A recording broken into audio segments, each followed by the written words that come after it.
Surprise, surprise, the Sony Xperia Performance is coming to more countries. For example, here in Germany, because we have been told lately, and especially on the launch event in February on the Mobile World Congress, oh, sorry, the performance won't come to your country, you'll get the X only. So here in this video, let's have a closer look on the differences between those both, and our first test results for you, battery runtime test results, and the benchmarks overall results for both. But let's start with the things that are the same. Obvious, of course, it's the same display. Some 5-inch, 4.96 to be precise, making 126 millimeters, and especially the same resolution, Full HD, 1080 by 1920 pixels. So you have exactly the same pixel density of 305 ppi. That's very good, 17% above the average, very crisp, very sharp, top.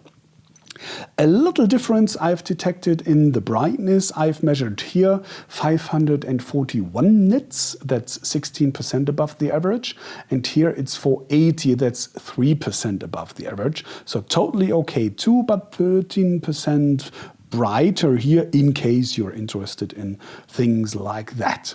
And of course you have 4G, well, you have 300 megabits here and 450 megabits here, in case that in your country the network operators are already there with these speeds. You have Wi-Fi SC, NFC, of course you have that fingerprint reader again in the right side here.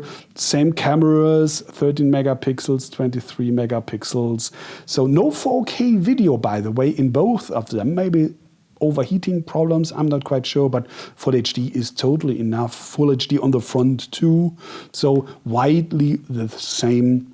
And of course Android 6.01. Just the price is different, at least here in Germany. Europe we have $100 more, so the recommended retail price here is $599 and $699. So there are really two differences only that are mattering. That's the first one, the processor. Here we have the Snapdragon 820. Top model from Qualcomm. Here it's the 650. There is 6 cores instead of 4, but don't be misled of that, because these 4 cores are way more powerful and higher clock rates, 2.2 and 1.6 instead of 1.8 and 1.4 gigahertz. You have completely other Adreno graphics unit, 510, 530. Both do have 3 gigabit of working memory, of RAM. So in the overall results of 50 single values, or more than 50 single values from 15 benchmarks I'm taking, here the Xperia X is 23% above the average, and the X Performance 61% above the average. Both strong. This is top league, like for example HTC 10 or LG G5. So 38% difference, stronger than here is the performance. But on the other hand, you won't see it, let's say, while opening or switching here through the sides, or let's go to the settings, for example, to slide a little here through these. There is no difference. The only thing you might see that difference is if you need really power for your apps. For example, if you have graphically advanced games, Asphalt 8 or something like that, then you might feel here the difference, that it's a little bit more fluid, more frequently here, more frames per second, things like that might be the difference. But $100 difference for that.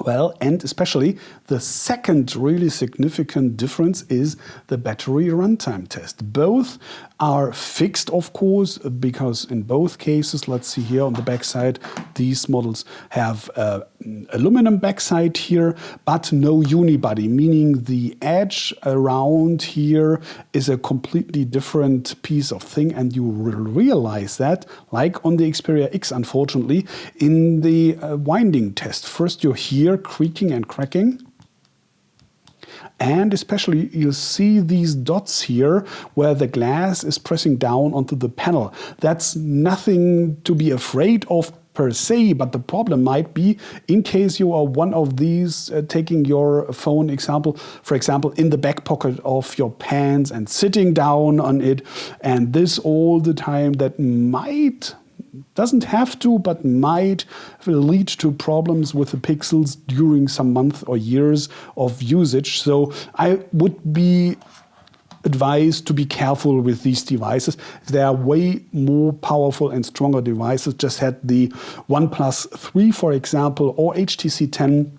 Aluminum unibody, you can hammer nails into the wall with those. I wouldn't do that with them here. That's the difference. I hope you get the point. So coming to the battery runtime tests. Yeah, well, battery here is 2,700 milliamps instead of 2,620. So difference is just slightly more power here, but you will feel in the runtime test that here it's a Snapdragon 820 instead of 650, because here runtime test 617 minutes, 27% above the average. Great result.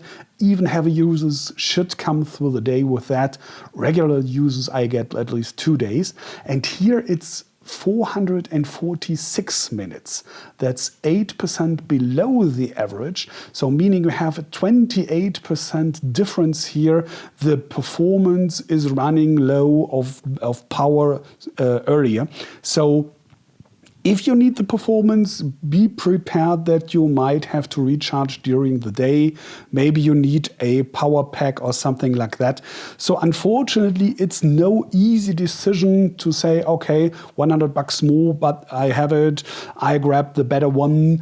It's not better per se. I mean, you have to difference the power versus the battery runtime. I assume, and I will have, of course, a final review with that the quality of the cameras are exactly the same and everything else is exactly the same.